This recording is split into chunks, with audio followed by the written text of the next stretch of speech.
You know, one of the things that get me is, look, I've been called a LeBron hater. I've been called a Kobe hater. I've been called a Jordan hater.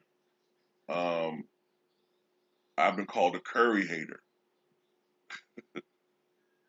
That just comes with the territory, man. When you talk sports and people have such passions for these guys, that just comes with the territory. At first, that shit used to legitimately hurt my fucking feelings. It did. I'm gonna tell you a story, man, and I'm gonna use a YouTuber's name. The only reason why I'm using his name is because I don't think he's active anymore. But if he is, so be it. But I remember the first time I was called that. It was back in the summer of 2011, and it was by NBA Jerry. I left a comment, I think, on a video of his, and I think I said nice video or something. And then he called me a LeBron hater, and that he didn't really want me interacting on his videos anymore. And I was like, what? What are you talking about? You know, and he accused me of the same shit that a lot of people accuse me of now being a LeBron hater, right? And it threw me for a loop because he had always been associated with me. At the time, it was me, Bruce Blitz, when he was on YouTube. It was, I think Joseph was on his podcast. It was Jesse, who is more on Twitter now than before, but he still comments on my channel from time to time. And it was a couple other ones, but that's the people who I mainly remember. And if anything back then, if I was called a hater, it would probably have been a Kobe hater back in those days. But in reality, it was because my enemy has always been the media, and that's back when they were promoting the Kobe versus Jordan thing, which is kind of what I've always tried to preach, but people don't really listen to what I'm saying. They just hear what they want to hear. But anyway, he was calling me and other people LeBron hater, and and going in on us about that shit and hating on this young man, da da da. I didn't understand it because at that time I was constantly defending LeBron James, constantly. 95% of my videos, if I was talking about LeBron, I was defending him about something, defending him about this and that, why he hadn't hadn't won a championship yet. A lot of people were going in on LeBron. See, this is shit people forget. After that finals performance, a lot of people were going in on LeBron, saying he will never win a championship, that he shrinks in the finals. That whole thing about him not stepping up to the big moment, a lot of that shit came from the 2011 NBA Finals. Okay, he was like widely panned for his performance. But this is the thing. That's why he was calling us a hater. Because as much as we praise LeBron James on that podcast, because at the time they said, damn, y'all nothing but a bunch of Jordan lovers. Go back and watch the tape. The True 683 called me a LeBron lover. That's what he used to call all of us nothing but LeBron lovers. Bruce Blitz and Mike Sewell, nothing but LeBron lovers.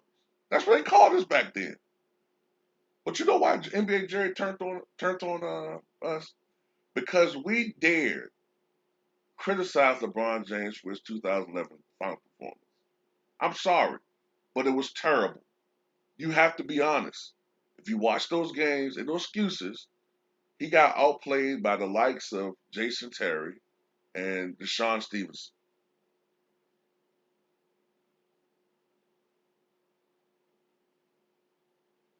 And it was especially terrible down the stretch. He was getting, burnt by J.J. Barrera. He was getting posted up by Jason Kidd and scored on. I mean, he disappeared literally from the games. So we did criticize LeBron James' performance. I remember I said something to the fact of, at this point, because of LeBron's performance, I can no longer call him the best player in the NBA. He has to redeem himself the upcoming season, which he did do, and he regained, in my estimation as he reclaimed his status as the best player in the NBA following the next season with that great run and winning the title against the Thunder. But didn't I say the same thing recently about Kawhi Leonard, about how terribly he played in the four quarters, that I'm no longer considering him in the conversation for best player? That's my consistency. But that is the reason why NBA jury turned on us, because we dared criticize LeBron James. And that's the problem that I have right now. It's like, if you say anything critical about LeBron James in any way, shape, or form, you know, you're a LeBron hater. You're a coon. You're this, you're that. I'm just here to say, look, at the end of the day, you got to be fair about shit, okay?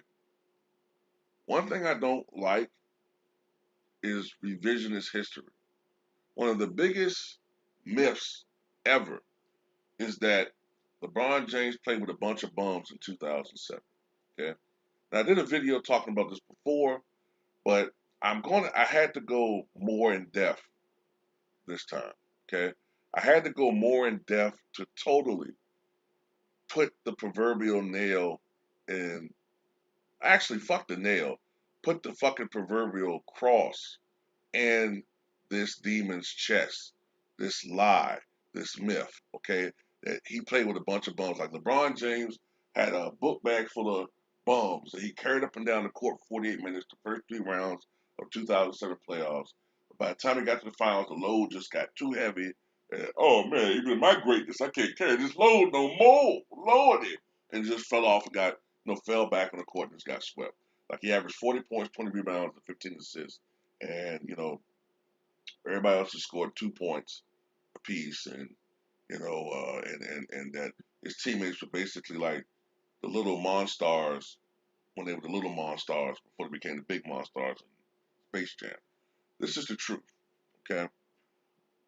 Just like I don't like when people say 6-0 for Jordan, 5 rings for Kobe. I don't like when people go 10 finals appearances, because you're minimizing the teammates that those guys played with: Jordan, Kobe, and LeBron. They all played with talent, okay?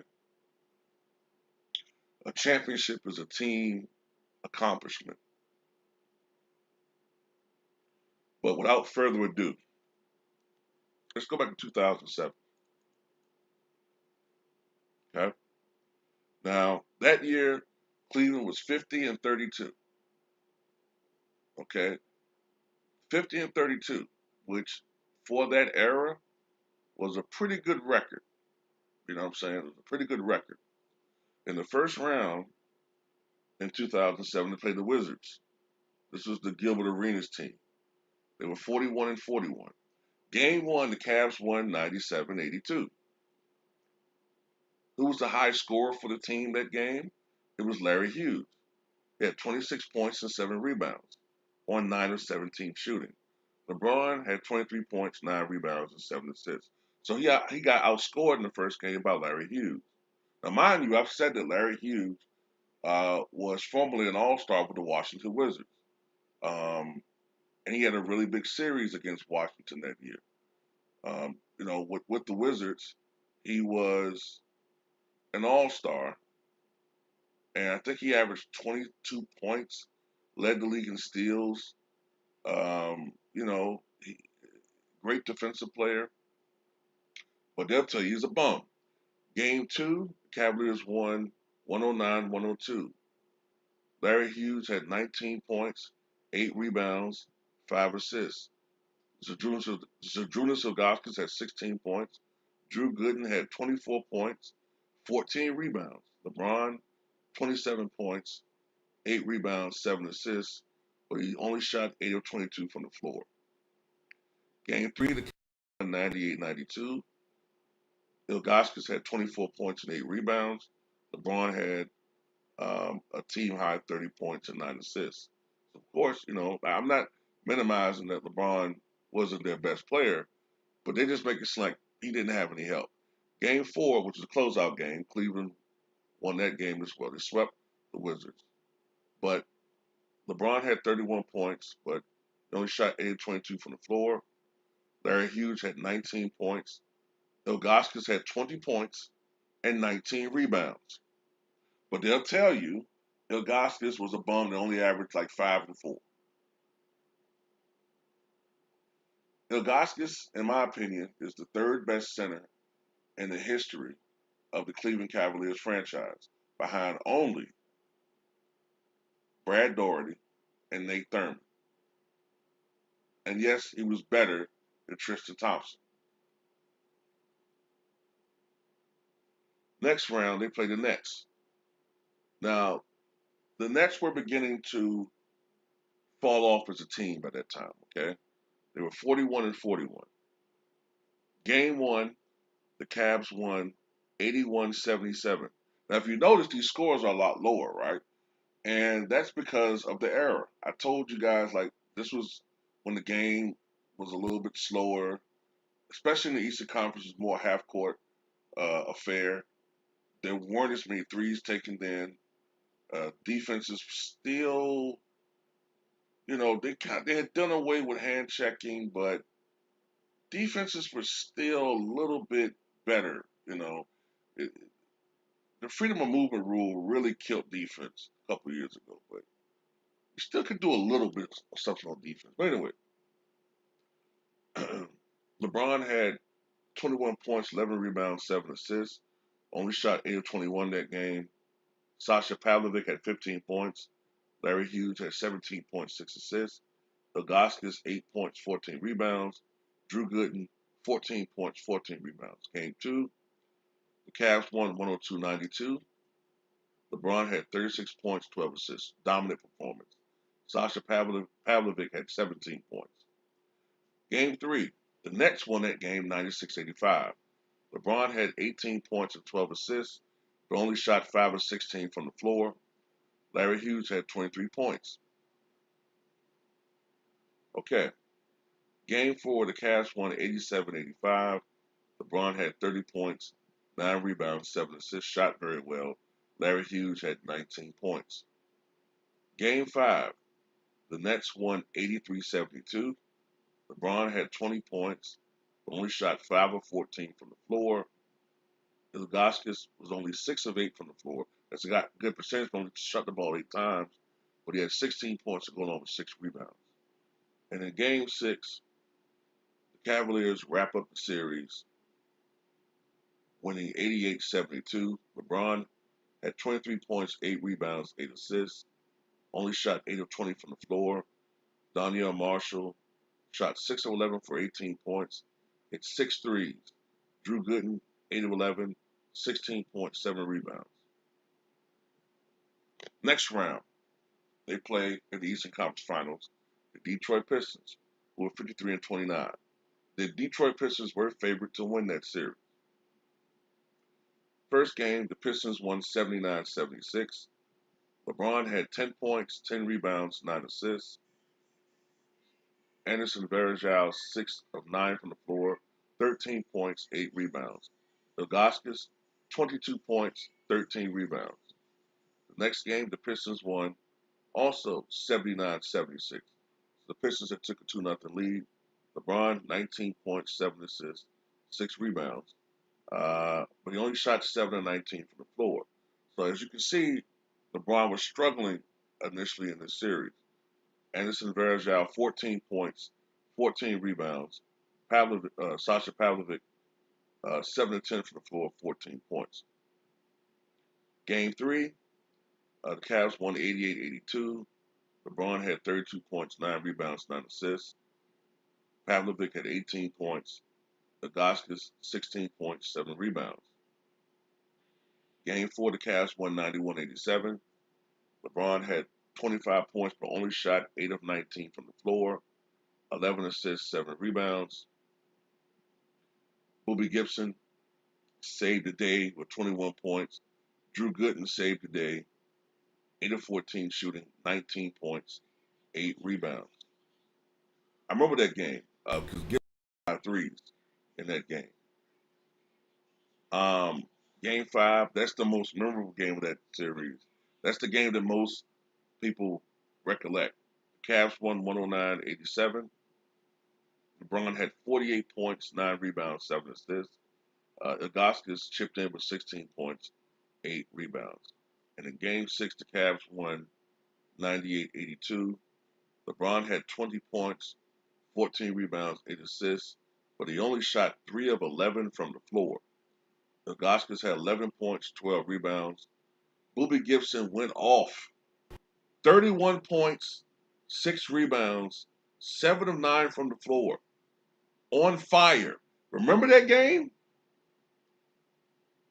That was a closeout game. I remember Boobie Gibson hit threes from everywhere on the court. He only took 9 shots and had 31 points. But LeBron played with a bunch of bums that had no impact. It was just LeBron dragging these guys up and down the court all day, had no help. Now, I'm not even going to mention the NBA Finals numbers because the Spurs were the best defensive team in the NBA that year. As a matter of fact, I think that was the best actual Spurs team, the 2007 Spurs team. The reason why I say that is because Duncan was close to his prime. Ginobili and Parker were in their primes. They had a really good supporting cast around them.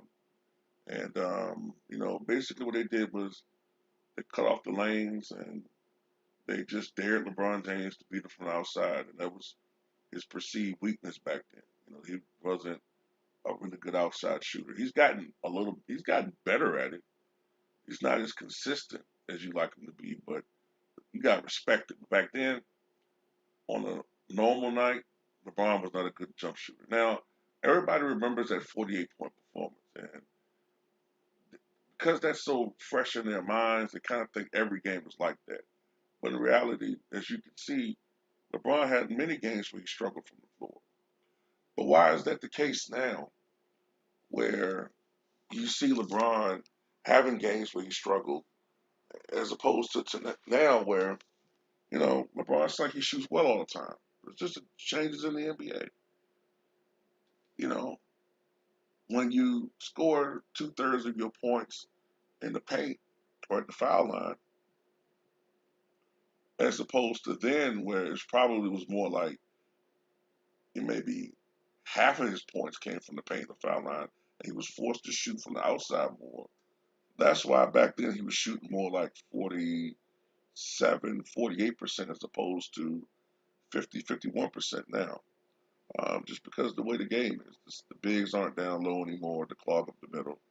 And these guys have a oftentimes clear pathway to go to the lane. And LeBron being as big as he is, who's going to stop him? But there are going to be some people that are going to reply to this video emotionally. And they're just going to expose themselves as being fanboys because they're getting riled up by a video where I'm just speaking facts. If somebody make a video dissing Jordan, I don't care.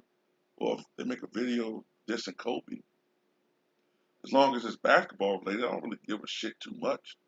We just dissing the guy and he's dead. That's kind of bad taste. But it is what it is. Tell me what you guys think.